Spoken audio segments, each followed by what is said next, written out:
Yes, ma'am. The lawyers presented me with options, and I asked them if I needed to go to the NBI for the subpoena, and then they said that I have options not to go.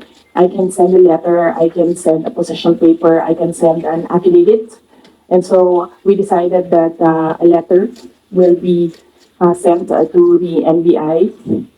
And then with regard to patas, I don't think magiging patas itong investigasyon na ito dahil kung nakita niyo naman yung mensahe ng Pangulo na sinabi niya na ganitong kriminal na mga, sorry hindi ko maalala yung exact uh, words na sinabi, pero sinabi niya ganitong mga kriminal na ageist.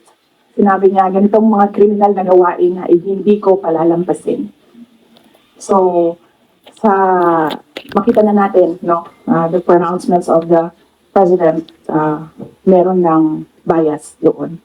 And kung nakita niyo rin yung interview ng isang USEC ng Department of Justice, sinabi niya, a threat is a threat. Well, if you're a lawyer, you would argue na no, there's several kinds of threats. But nakita niyo na doon pa lang sinabi na niya kung ano yung position niya. At as a USEC of DOJ, we expect that that is the position of the Department of Justice. So kahit pa man pumunta ako doon, hindi ako pumunta doon, we believe, and I believe, that we, meaning the lawyers and I, believe that cases will be filed. So kahit pang sabihin nila na merong investigasyon, sa simula pa lang, nag-desisyon na sila na mag-file sila ng cases. Clarification lang, ano ba dito po, ito lang ilang letter. Aside from that, magbibigay po ba tayo ng affidavit or statement po? Hindi na. Tinanong ko sa lawyer kung idadagdag ko pa ba yung affidavit ko. Sabi niya hindi na daw kasi nilagay ko naman na doon sa letter, nilagay ko na doon sa letter kung ano yung sasabihin ko sa affidavit. Thank you. Good afternoon, ma'am. Salita po sa you have mentioned that there are already biases on how the government are the OJ treat your case. So what would be the worst case scenario na nakikita niyo na maaari na Okay. Ang worst case scenario, thank you, Ma'am Sel. Ang worst case scenario na nakikita namin is removal from office, impeachment, and then patong-patong na mga kaso, multiple cases to be filed, which the lawyers already told me to expect as well. That is why I just decided not to go to the NBI because clearly the pronouncements of the president and the USEC of DOJ point to cases to be filed.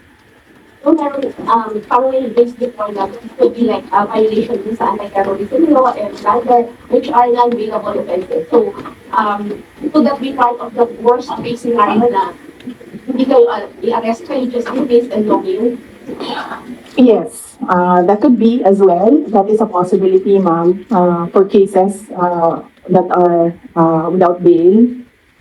And as I said, when I read the subpoena, I read there, it was for grave threats, na hindi naman grave threats yung ginawa ko under the revised penal code, and which is for anti-terror law. So napaisip ako, bakit anti-terror law ang iniimbestigahan nila.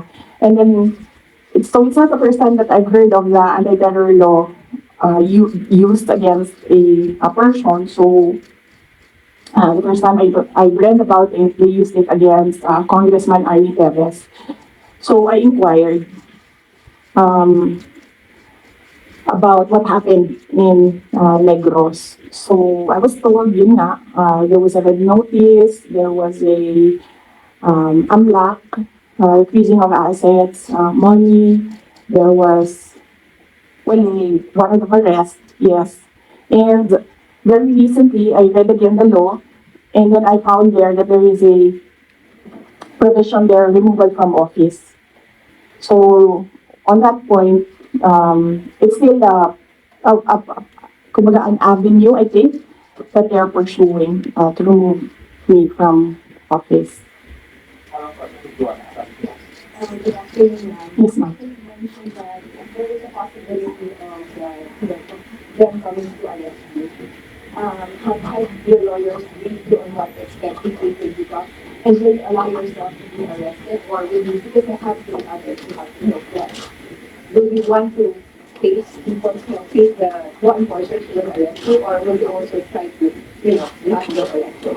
No, I do not plan to leave the country, or I do not plan to hide if there will be a warrant of arrest.